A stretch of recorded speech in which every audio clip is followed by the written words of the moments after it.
এবার দেখো সংক্ষিপ্ত উত্তরধর্মী কিছু অঙ্ক ডিসকাস করব, আলোচনা করব। এখানে দেখো 2 অঙ্কটা দেখো। 2 অঙ্কটা কী বলেছে? প্রমাণ করো কোনো সমতলে অঙ্কিত সরলরেখাসমূহের সেট এলের ওপর সংজ্ঞাত। L1 সরলরেখা L2-র ওপর লম্ব, যেখানে L1 L2 belongs two L।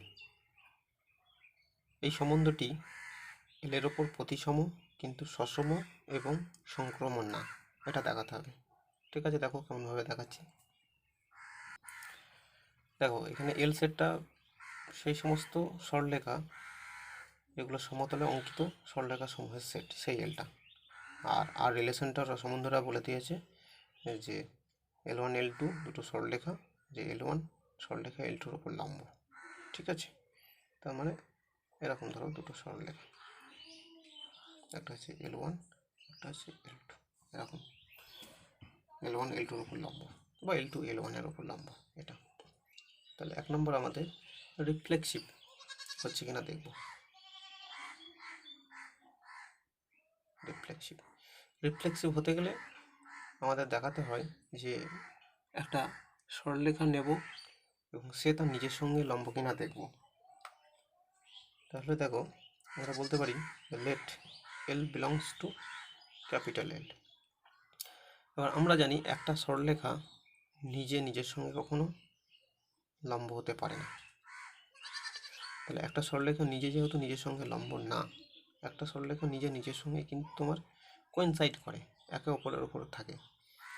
ঠিক আছে, তার লম্ব হতে পারে না, তাই আর সম্বন্ধটি রিফ্লেক্সিভ না। That is L comma L not belongs to R, এর ভিতর থাকছে না। ঠিক আছে, যেখানে for all L belongs to capital L, অতএব আর ইজ নট রিফ্লেক্সিভ।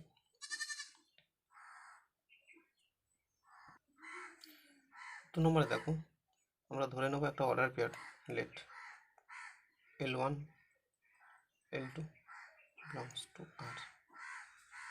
এটা ধরে নেব একটা অর্ডার পেয়ার, একটা এই অর্ডার পেয়ারটা আর সম্বন্ধের ভিতরে আছে।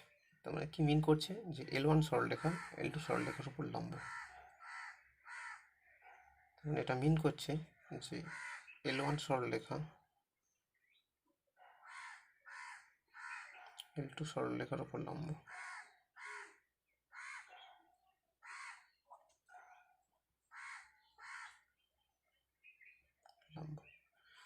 মানে এই সিচুয়েশনটা L1 সরলরেখা L2 সরলরেখার উপর লম্ব।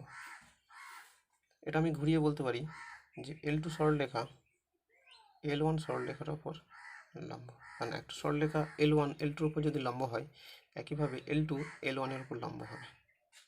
তাহলে এটা কি ইমপ্লাইজ করছে? যে L2, L1 বিলংস টু আর। তখন আমরা দেখতে পেলাম যে L1, L2 belongs to R কি ইমপ্লাইজ করছে? যে L2, L1 বিলংস টু আর। মানে সিমেট্রিসিটি আমাদের হোল্ড করছে, অতএব আর ইজ সিমেট্রিক রিলেশন। 3 নম্বরে দেখো ট্রানজিটিভ দেখাতে গেলে দুটো অর্ডার পেয়ার আমরা তুলে নেব। That is L1, L2 belongs to R and এর লাস্ট এলিমেন্টটা সেম থাকবে L2, L3 belongs to R. এটা কি মিন করছে? প্রথমটা যে L1 সরলরেখা L2 সরলরেখার উপর লম্ব। আবার দেখো L2 সরলরেখা L3 সরলরেখার উপর লম্ব, L2 সরলরেখা L3 সরলরেখার উপর লম্ব, এরকম আসছে। L2 L1 L2-র উপর, আবার L3 L2-র উপর। তাহলে L1 আর L3 কি লম্ব হবে? এখান থেকে দেখো, ছবি থেকে দেখে বুঝতে পারছি L1 L3 কিন্তু লম্ব হবে না, তারা প্যারালাল হয়ে যাচ্ছে। তা যেহেতু প্যারালাল হচ্ছে, তাহলে কিন্তু আমাদের আর সম্বন্ধটি সংক্রমণ হবে না।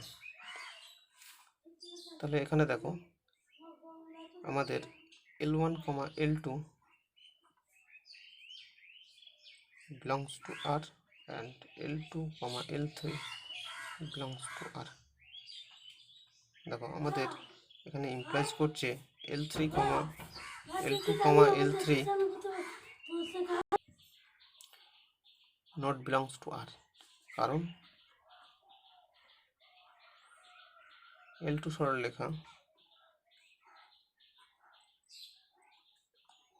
L3 সরলরেখার ওপর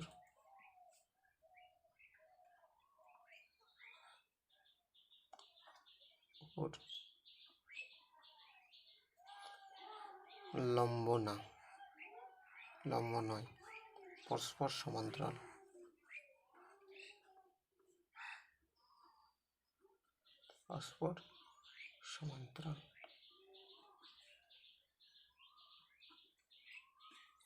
অতএব আর সম্বন্ধটি সংক্রমণ নয়।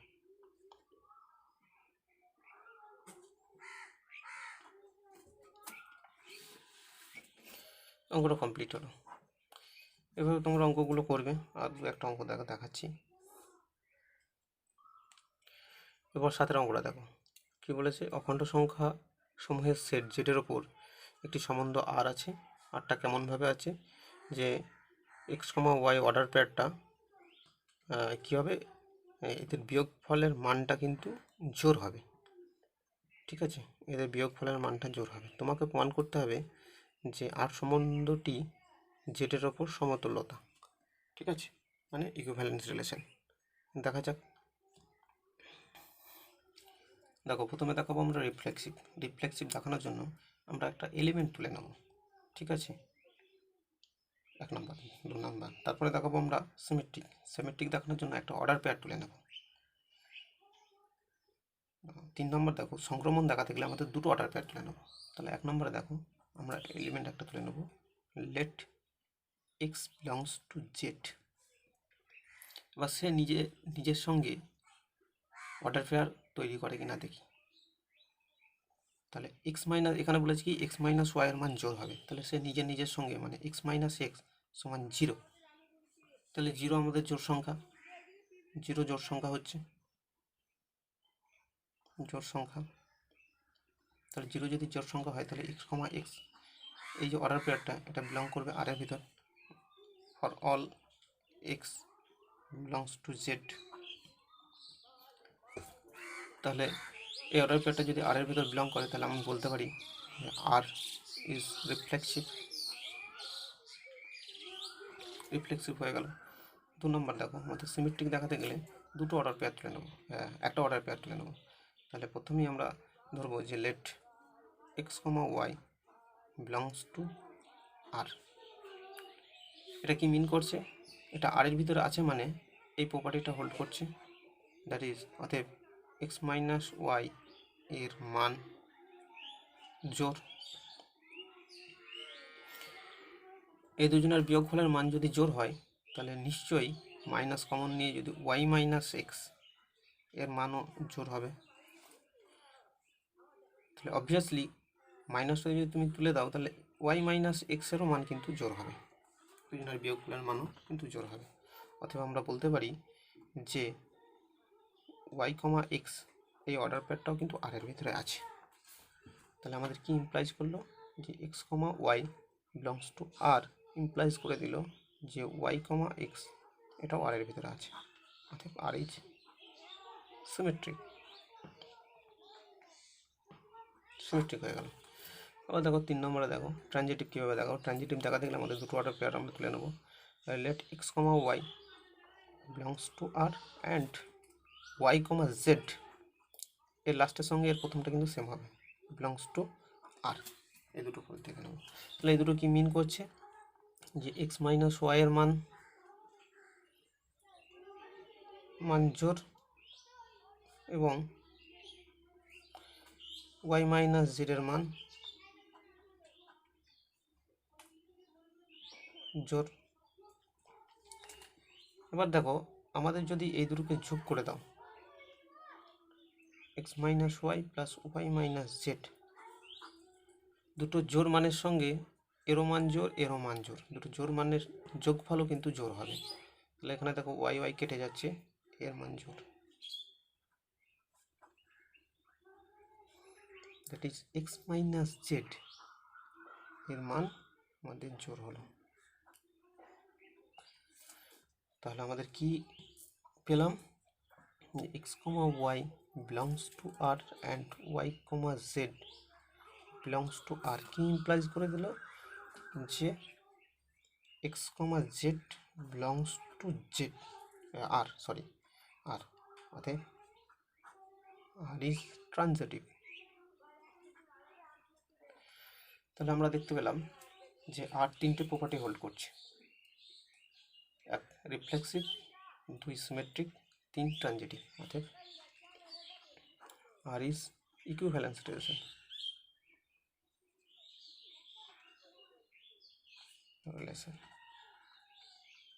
প্রুভড। এবার দেখো 12 অঙ্কটা দেখো। 12 অঙ্কটা কি বলেছে, বাস্তব সংখ্যার সময় সেট আর এর ওপর একটি সম্বন্ধ এস আছে।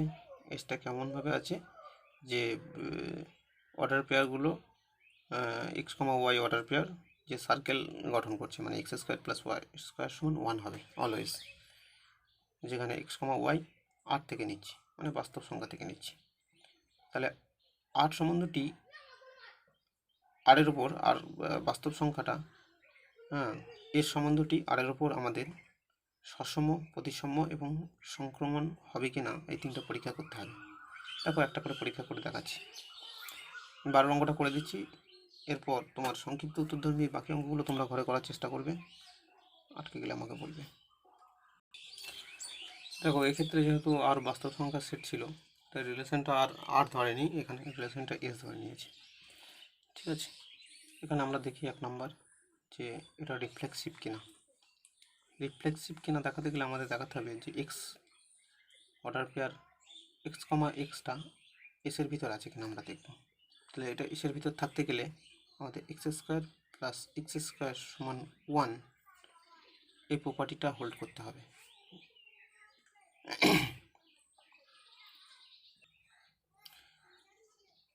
মানে x square plus x square plus x square সমান 1। ঠিক আছে, তার মানে এটা থেকে আমরা লিখতে পারি 2x স্কোয়ার সমান 1, দ্যাট ইজ এক্স স্কোয়ার সমান হাফ এক্স সমান প্লাস মাইনাস 1/√2। মানে আমরা এখানে দেখতে পাচ্ছি যে এক্সের ভ্যালু 1/√2 প্লাস মাইনাস 1/√2 ক্ষেত্রেই শুধুমাত্র 1 হবে, সমস্ত এক্সের জন্য কিন্তু ঘটনাটা সত্য হচ্ছে না।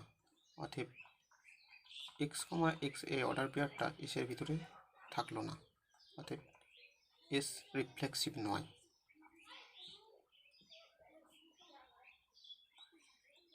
রিফ্লেক্সিভ নয়। ঠিক আছে, এবার 2 নম্বরে দেখো আমাদের সিমেট্রিক কিনা দেখানোর জন্য আমরা প্রথমে একটা অর্ডার পেয়ার ধরে নেব যে এটা আছে। Let x comma Y belongs to S. এটা থাকা মানে আমাদের কি হোল্ড করবে, x square plus y square সমান 1 for all x comma Y belongs to R. সমস্ত এক্স ওয়াই এর জন্য এই ঘটনাটা সত্য। তাহলে এটা থেকে আমরা লিখতে পারি, যেহেতু x square plus y square সমান 1, তাহলে আমরা ঘুরিয়ে দিতে পারি যে ওয়াই স্কোয়ার প্লাস এক্স স্কোয়ারও সমান 1। তাহলে এটা কি মিন করছে, যে ওয়াই কমা এক্স এটাও কিন্তু এক্সের ভিতরে আছে। অতএব x comma Y belongs to S কি ইমপ্লাইজ করে দিল, যে y comma x belongs to S. অতএব এস রিলেশনটি তোমার সিমেট্রিক, এস ইজ সিমেট্রিক। 3 নম্বরে দেখো ট্রানজিটিভ হবে কিনা আমরা দেখব। তাহলে দুটো অর্ডার পেয়ার তুলব, x comma Y belongs to S and Y comma Z belongs to S.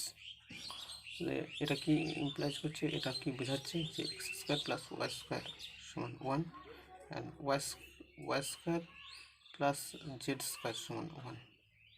এবার আমাদের কি এই দুটো সম্পর্ক থেকে আমরা কি বলতে পারবো যে y square plus z square সমান 1, এই দুটো প্রপার্টি একসঙ্গে হোল্ড করবে? তাহলে কি আমরা বলতে পারবো যে এটা হবে?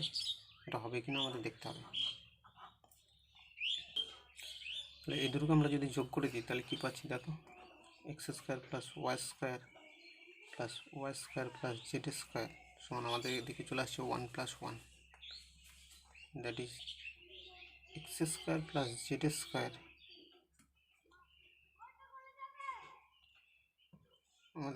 আমাদের এই ক্ষেত্রে এটা দেখাতে হতো এক্স ওয়াইটা বাদ যাবে, x square plus z square, x square plus z square সমান 1।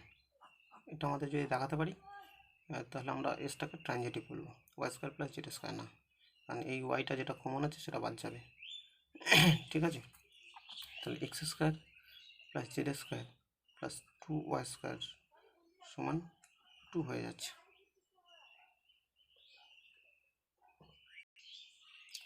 তাহলে ওয়াইয়ের মান যদি 1/√2 হয় প্লাস মাইনাস, ওয়াইয়ের মান যদি প্লাস মাইনাস 1/√2 হয় সেক্ষেত্রে ঘটনাটা সত্য হবে, কিন্তু সমস্ত ওয়াইয়ের জন্য হবে না। দেখো x square plus z square এটা যদি 1/√2 হয়ে যায় প্লাস মাইনাস, তাহলে এটা 1 হয়ে যাচ্ছে, এই জায়গাটা 1 হয়ে যাচ্ছে সমান 2। দেখো x square plus z square সমান তখনও 1 হচ্ছে, কিন্তু সেক্ষেত্রে শুধুমাত্র দুটো পার্টিকুলার ভ্যালুর জন্য হচ্ছে, not for all values, where x comma y comma z, for all x comma y comma Z belongs to কিন্তু আর এর ভিতরে আছে, সমস্ত এক্স ওয়াই জেড কিন্তু আর এর ভিতরে আছে। তাহলে আমরা শেষ পর্যন্ত যেটা পেলাম যে তোমার x comma z nought belongs two এসের ভিতর থাকলো না, অতএব এসটা কিন্তু আমাদের এস ইজ নট ট্রানজিটিভ কিন্তু হলো না এসটা। তাহলে এগুলো পরীক্ষা করলাম, ঠিক আছে, বাকি অঙ্কগুলো করার চেষ্টা করো, আর আটকে গেলে আমাকে বলবে, আর যে মেন অঙ্কগুলো করতে হবে সেগুলো একটু আমি তোমাদের লিখে দিচ্ছি, সেগুলো অবশ্যই করবে। আর যারা সবগুলো পারবে তারা সব করবে। আমি কয়েকটা মেন অঙ্ক বলে দিচ্ছি, উদাহরণ থেকে বলছি। ফার্স্ট তোমরা উদাহরণ 2 করবে,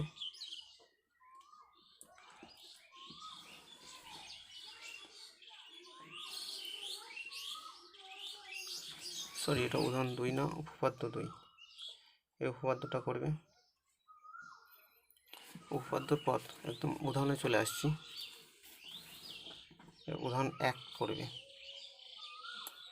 উদাহরণ 1।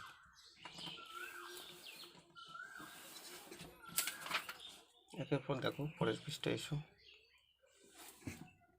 এখানে যে উদাহরণ 2টা আছে এটা দেখবে,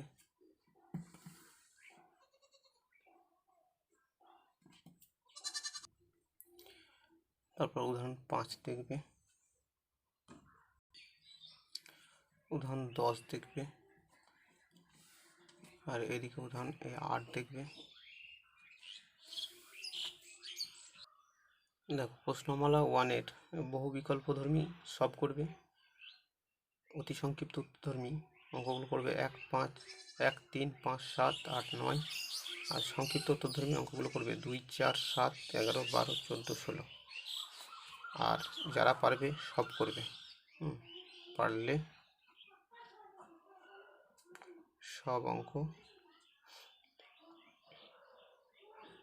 করবে।